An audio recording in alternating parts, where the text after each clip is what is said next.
and welcome to Study English IELTS preparation. I'm Margot Politis. Today on Study English we're going to look at some of the features of formal written English. In our clip we'll hear from a man who believes that drinking water is the key to being healthy and living a long time. He's going to talk about how he came to his conclusion and how he tried to get some support for his project. How does nature do it? What keeps body cells going, and how can we improve on that process so that we eliminate disease altogether and we live a long and healthy life? I don't think death and disease is inevitable. We stumbled on the fact that they weren't actually getting rid of carbon dioxide out of their bodies, they were neutralising the carbon dioxide in their bodies. And we found it was from the water they were drinking. When we looked at these animals and saw what they were doing, it was exactly as we'd hypothesised, and that was a great feeling, a real feeling of elation. I tried and I tried and I tried to be conventional in that sense. I went to 100 people. I wrote 1,000 letters. I spoke to the Australian Academy of Science. I spoke to the American Academy of Science. I spoke to hospitals. I spoke to professors of medicine. Because I wanted to do work independently, I couldn't get anywhere, so I had to do it other ways. This is a food substance. This is something that's been drunk for thousands of years. This is probably where the mythology of the Fountain of Youth came from. There would have been natural springs somewhere bubbling out magnesium bicarbonate at an alkaline pH value, and people that drank these springs lived longer. But I want everybody to have the opportunity to live a long and healthy life, and that's been my life's work, and we're getting somewhere. We're getting somewhere. One of the most important areas for students to master is the difference between informal spoken English and formal written English, including academic language. There are many differences between formal and informal English. Firstly, in written language, all words must be spelt correctly. There should be no words in written English that you can't find in a dictionary. Another important difference is that contractions are not used in formal written English. We only use contractions in written English if we're trying to represent the way that people speak.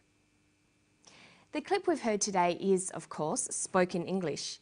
Listen to part of it again and see if you can identify the features of informal English. But I want everybody to have the opportunity to live a long and healthy life, and that's been my life's work, and we're getting somewhere. We're getting somewhere. When Dr. Beckett is speaking, he uses a number of contractions. He says, "That's been my life's work," and "We're getting somewhere." "That's" is short for "that is," and "where" is short for "we are." So if we were writing these statements, we'd write, "That has been my life's work. We are getting somewhere." There are many common contractions. By using them in your spoken language, you'll sound more natural, but be careful to write them out in full informal situations. Watch for not words like couldn't, could not, wouldn't, would not, shouldn't, should not, won't, will not, and don't, do not.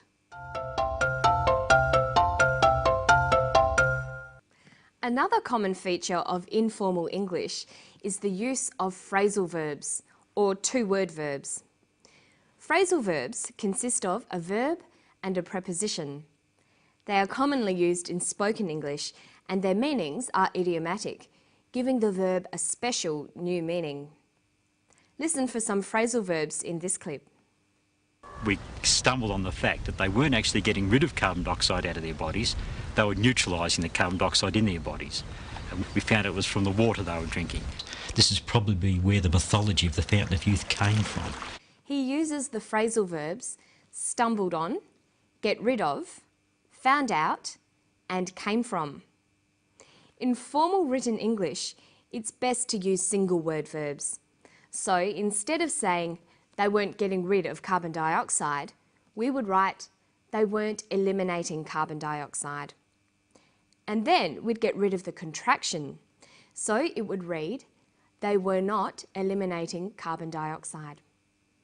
Instead of saying we found out it was from the water, we would write we discovered it was from the water. This is probably where the myth came from. This is probably where the myth originated. Let's look at some other examples of common phrasal verbs. Instead of look into, we would write investigate. Instead of cut down, we would write reduce. Keep on could be continue. Point out could be indicate. All of these words are more formal than phrasal verbs. Another important part of formal written English is understanding how to use conjunctions. Short sentences are less formal than compound or complex sentences. If you can, it's good to try to link short sentences together. Listen to this clip, then we'll try to turn it into good formal English using coordinating conjunctions. I went to 100 people. I wrote 1,000 letters. I spoke to the Australian Academy of Science. I spoke to the American Academy of Science. I spoke to hospitals. I spoke to professors of medicine. Because I wanted to do work independently, I couldn't get anywhere. He uses a number of simple sentences in a row. I spoke to the Australian Academy of Science. I spoke to the American Academy of Science. I spoke to hospitals. I spoke to professors of medicine. These could become, I spoke to the Australian Academy of Science, comma, the American Academy of Science, and hospitals. I also spoke to professors of medicine. There are some rules to be aware of when you're using conjunctions. In formal English, we don't start sentences with coordinating conjunctions. Words like and but are joining words. They are not used to begin sentences. Listen to Dr. Beckett again. Notice how he uses conjunctions to start his sentences. There would have been natural springs somewhere bubbling out magnesium bicarbonate at an alkaline pH value, and people that drank these springs lived longer. But I want everybody to have the opportunity to live a long and healthy life, and that's been my life's work. He uses the word and to begin a sentence. If we were writing a formal report or essay, we would have to find other words to replace and. We could begin the sentence with furthermore, in addition, or moreover.